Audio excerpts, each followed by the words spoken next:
The sun had not yet broken the mist when Kalos climbed the hill outside his village. Alone, he sat beneath a leaning olive tree, watching the dogs below pull at their ropes. Once wolves, now prisoners in courtyards they had been bred to believe were homes. He was a quiet man, a stonemason by trade, but a philosopher by nature, one who had watched men chain not only beasts, but themselves. His old master, Dion of Argos, once said, "Freedom, boy, is not the absence of chains, but knowing you were born to run."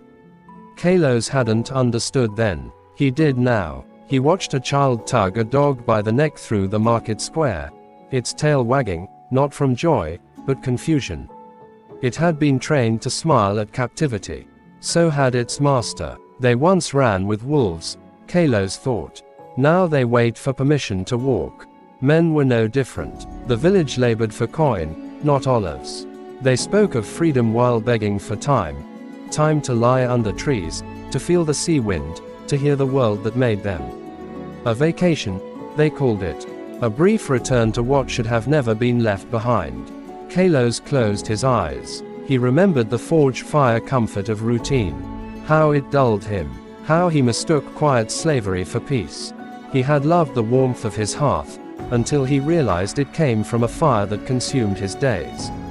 He had seen workers toil for days in stone chambers with no windows, building homes they'd never own, resting only when a bell allowed it. They said they were lucky. They said it was the way. But Kalos saw the truth.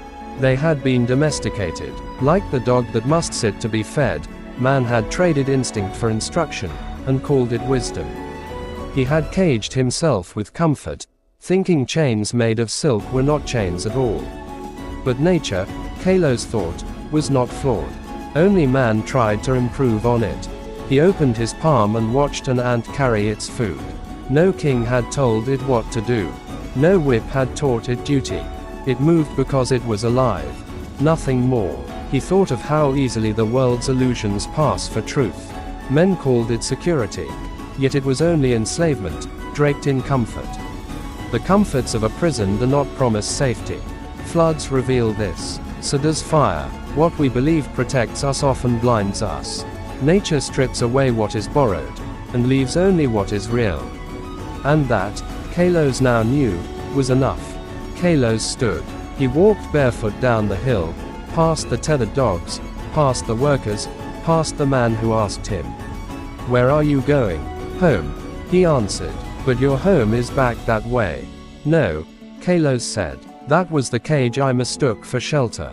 He disappeared beyond the olive grove, where the wild earth remembered no master. And though no one saw it, a dog stopped pulling at its rope, and sat still, facing the forest. Its eyes followed the path Kalos had taken, as if it, too, remembered a time before the bowl, before the leash, before the comfort of cages, replaced the pulse of unbroken earth.